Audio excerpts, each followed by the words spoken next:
Heyo, ladies and gentlemen, welcome back to episode 5. So, today we are going to be going over air and air units. Possibly T2 air, we'll see how long the episode takes. But without further ado, let's hop right into it. So, we're going to do the pretty normal thing. We're going to go and find a mech or two, build some of these real fast, and then what'll change today is instead of building bot lab, we're going to do a Tech 1 aircraft lab because, well, we are covering air, aren't we? And then I don't know what my commander would be doing. Going to build some mechs. Ba, ba, ba, ba. So as per usual, we're just going to be setting up the pretty standard go do things for a really long time, my commander, please. And then I'm also going to have him build... he can just be on mech duty for today, because I should have constructor bots up pretty quick here. Go on mechs. There we go. Alright. Low power. Oh, I'm low power. Damn. Come on, wind. Do the thing. Alright, so air. Air is one of the units in bar. It is exceptionally useful in different circumstances. So bot, as we've seen, can be expensive and slow depending on the map. The cool thing about air is it is often cheap and much lighter than bot or pretty much any other factory that you'll be creating in bar. The issue with air is if your opponent has any air defense, air units tend to be exceptionally light on health.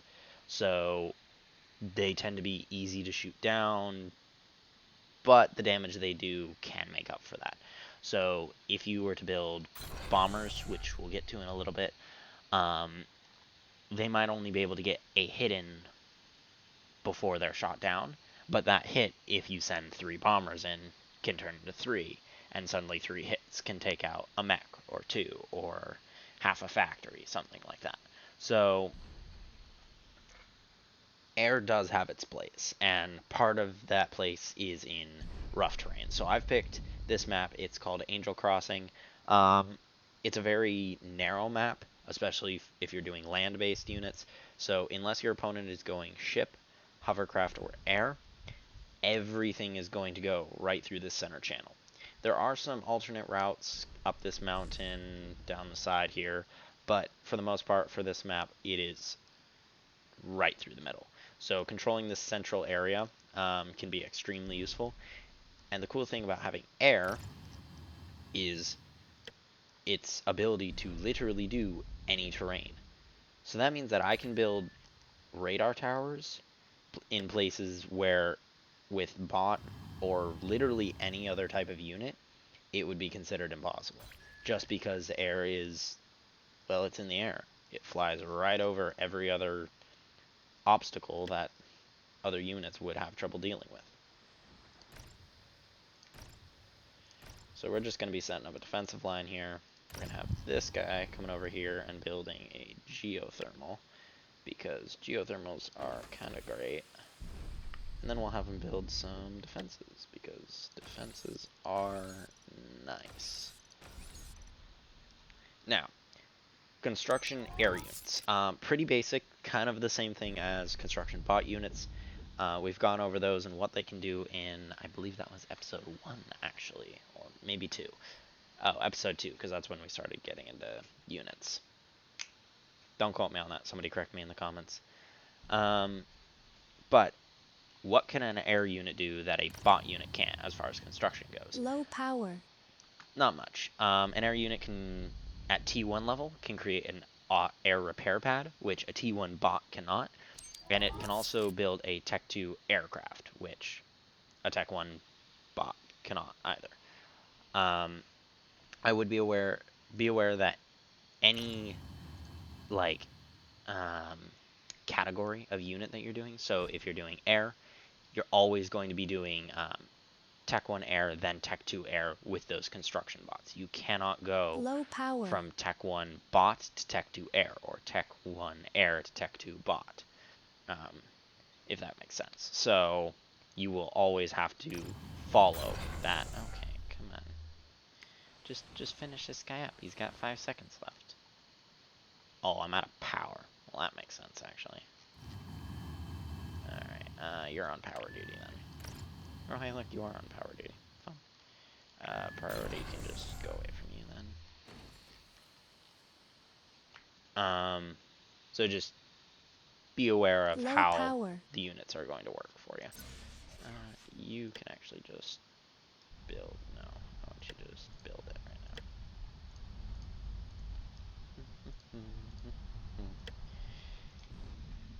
As you can see, I'm a little bit out of practice. I haven't actually played bar in a few weeks, just because this is a very friends-based game. Like, I would not suggest playing this game unless you had friends to play with, or you were looking to get good enough at it where you can play on your own, like, pretty consistently. Because, Low power. in all honesty, like, it's a solid game, and it's fun to play, but you either have to be good enough to play PvP online, which can be that can be a bit of a struggle, you know, or you have to have friends to play with so you can learn. I can't give you the tactics to play well enough to play online. I will not be going that in depth into this game. I'm honestly just looking to do introductory videos, especially for this. But let me know in the comments if you have any questions, and maybe somebody else in the comments, or I can answer them. Now, what were we talking about? Something about units, I think. Totally. So, on to units. Finch, the scout. Tech 1, it's literally exactly what it sounds like. It scouts things. So, it is a tiny little unit. It has basically 0 health. Cheap to produce. Has a range that you can see on the camera. I mean, there's radar range now that they have. I believe this is a recent update to add that green little radar range. But scouts are fast, and really good for basic intel. So what I'm actually going to do with this scout is just quickly send him across and then send him right back. So he's going to be able to see that, well, my opponent has decided to go vehicle. So any hills that I see, so these mountains, I can take advantage of the top of these mountains, and my opponent is almost certainly not going to be able to contest that because of how slow vehicle gets up hills. This is a defensive unit, so I'm not really going to get into that. But he already has anti-air, so any direct assault is likely to fail. But we can check out the other units that we have here. So the Valiant is a fighter. I learned from experience, fighter means air to air. So this cannot hit ground units. I tried. It doesn't work. Generally speaking, I don't use these. Like, in all honesty, it's probably more worthwhile to just build ground-based defense units like Thistles, Sams, or better yet, T2 defenses that you've seen. But, you know, if you can't, and Valiant or air-to-air units are kind of your best option, then, like, yeah, if it works, sure, go for it. Alright, you're gonna land. So, let's finish up with the units first before I get distracted. The Whirlwind is a bomber. So bomber planes tend to be the most useful air units. They're used to just quite literally just bomb a single target. So what you'll see is if I click on this guy and hit A to attack, his range seems to be this, but what you can do is actually click on different areas and he'll go in a bombing run and hit those 5 spots that you see that are blinking. So I can come over here and I can click and drag to highlight an area, or I can hit A and I can click on a spot and he'll attack that spot. Now, because of this range that they recently added in the newest update, this is the only place that you can really click and drag or click on and have the bomber actually go and do it. Like I can click A and click over here and say attack this, and he'll go and do that, which is great. And we'll see what happens. But there are moments when I found that it's a little bit glitchy. Um, Bombers tend to be finicky and tend to be a little bit difficult to control, so I'd recommend practicing before you go into multiplayer battles. Just do skirmishes, go against AI, something like that. Weaknesses about the bomber. So the bomber is great for attacking runs, right? Like it just took out that mech, right? And now I can say, well, it's dead. But it took out a mech, which is awesome, right? If I can send one bomber in and take out a mech, that is exceptionally useful to me, especially if I'm sending in 4 or 5 or more. So, what are bombers?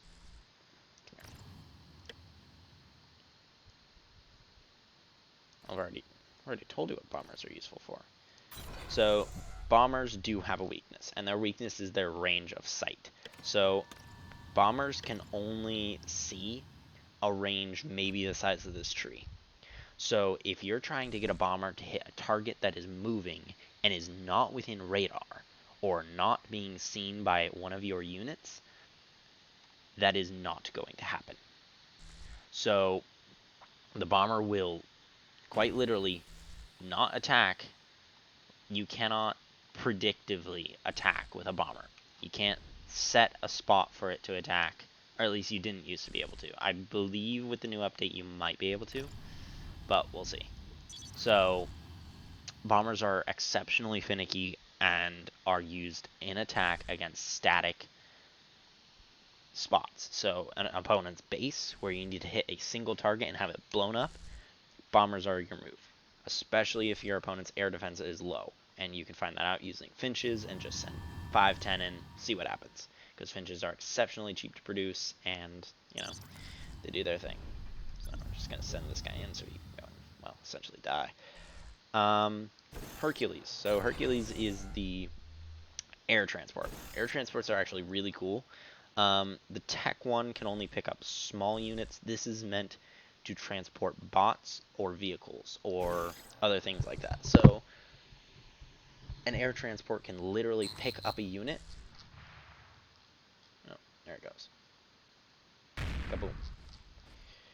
An air transport can literally pick up a unit and move it to a different part of the map. So for bots that cannot access ocean terrain, this becomes exceptionally useful because that means that suddenly that bot can move across the ocean with a Hercules carrying it. Another thing I forgot to mention, construction bots can and will be able to build things in water and I believe even underwater. So air units can be used for water and water-based construction, which can be exceptionally versatile. We're also going to get our power going here. Now, some of the different settings that we'll see. Actually, first, let's see just how you guys visualize the range of a bomber. So what you'll notice is it'll have a... Come on. You can fly, buddy. So do you see that itty bitty circle right here? That little gray line. That's its range. That's what it can see on its own. So bombers tend to be exceptionally blind. It's wonderful. It really is. But it comes with the territory. If you're going to use bombers, you have to have something with it to visualize the target. Or else bombers are going to be useless. Some other nuances. Well, let's finish with our units first of all. So Shuriken is our last T1 unit. A Shuriken is a paralyzer drone. So that will actually shock your opponent's units and make them unable to function for a short period of time. So if you have a Shuriken and it's shooting a tower, like a guard, like one of these, that guard will actually not be able to fire, move, or shift its turret for a given period of time. And I believe it tells you that freeze time. Let's see, where is it? Light EMP laser. That's what it is. HP is 75, so exceptionally exceptionally light, so it can be killed very, very easily. But a shuriken can freeze things for a small amount of time, and that can be really useful, especially with bombers who only need a small amount of time to hit. So if you can, air is one of those things where if you can utilize it properly, it can be exceptionally useful. But it can also be difficult to utilize properly if your opponent has their defense set up well enough. Another nice advantage of having low power air being your primary use point is that you don't have to worry about blocking in your units. So I can quite literally build a field of construction turrets and not worry that it will affect my units being able to move or get out, because they can fly. So, tends to be very useful. I also have absolutely zero power. Like, my ego this game is just absolute dog water, which is wonderful. You know, I promise I'm good at this game, guys. I'm just not focusing, and frankly, it doesn't really matter. I know the AI isn't going to pass through here, and low if they power do, I have radar, so pretty useful. Hey, a bomber. Anyways, not getting distracted at all. Another few nuances of air. So, you notice that there were the basic controls. You can right-click to move a unit, you can press A to hit attack, or press A and then click and drag to attack an area. So with this bomber, if there are multiple lased units like this, I can generally, if they're within my radar range, I can hit A, click and drag, and it will highlight an entire army if there is one, and it will go point to point and attack each one. So that can be exceptionally useful for any air unit, or any unit in general, but air units it tends to be the most useful for. So the other things you can do is you can have them land. So generally speaking, default is it will land. So if I move it over here, this guy will move here, and then he will land. But if I don't want him to do that, so the risks of having these things land is, well, the benefits, first of all, is they're very easy to find. They don't move. It's great. They're very easy to click on. They can be utilized much easier, especially in your home base. I prefer to have things land, with a few exceptions in T2 that we'll get to in a second. Or, actually, I think we'll get to next episode, because this is already nearly a 20-minute episode, and I am not editing. Sorry. So, we'll cover T2 air in the next episode. It also gives me more episodes to talk about things with you guys, so that's always fun. I'll try and make the next one not take 2 weeks. That'll be a goal. But yeah. Anyways, if you say not to land, this guy will either hover, or in some units, they will kind of just float around. So the Hercules hovers because its propulsion is right beneath itself. You notice that it kind of just goes straight up. But for a bomber, if I say don't land, because its propulsion is behind it, it can't really not land and hover, because, you know, it kind of always has to be moving forward in order to stay in the air. So it'll just do little loop-de-loops. As far as healing goes, so the cool thing about aircraft is you can tell them when to retreat. So it says retreat 30, 50, 80, or no retreat at all. So if I build a air repair pad, what this will actually do is anytime my units take damage. So this guy has 100% health right now. He doesn't need this air repair pad. But this air repair pad is going to be a place where any aircraft can go back to, land, and receive healing. So it has a build power of 1,000, so it can heal aircraft exceptionally quickly. And for valuable aircraft in T2, like a Dragon, a Flying Fortress, which is exceedingly expensive, but can be tanky as hell, it can be really useful to just set your units, your expensive units at least, to say retreat at 50% or retreat at 80%. So as soon as they get down to 50 or 80% health, their AI will automatically turn them and send them back to the nearest air repair pad. where they will be automatically repaired, and then as soon as they're repaired, they will return back to where you sent them in the first place. Hey, look, units. Show off what the bomber can do. If I hit A, it will automatically target this one, and then once that one is destroyed, it will move on to this one. So it targets units in a sequence. And if I hit A and I highlight all of them, I'll target all 4 of them. But it looks like this one's moving a little quick. I would assume that these 2 are aircraft. And, Aircraft spotted. well, you're getting shot by a fighter. Alright. We don't have any fighters, so they got knocked down. Last thing before the episode ends, one neat fact about aircraft is when they die, this game takes account of the fact that they fall. Aircraft fall out of the sky. So when they, oi, oi, why are you over here? Ha!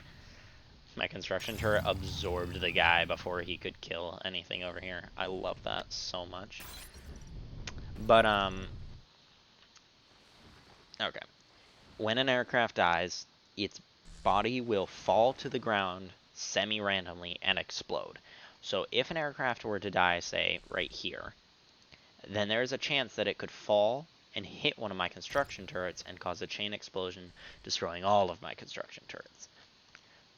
This is also part of the reason why screamers, as covered in our Tech 2 bot episode, are some of the most useful air defense because it doesn't allow their air units to get close enough to do any damage whatsoever.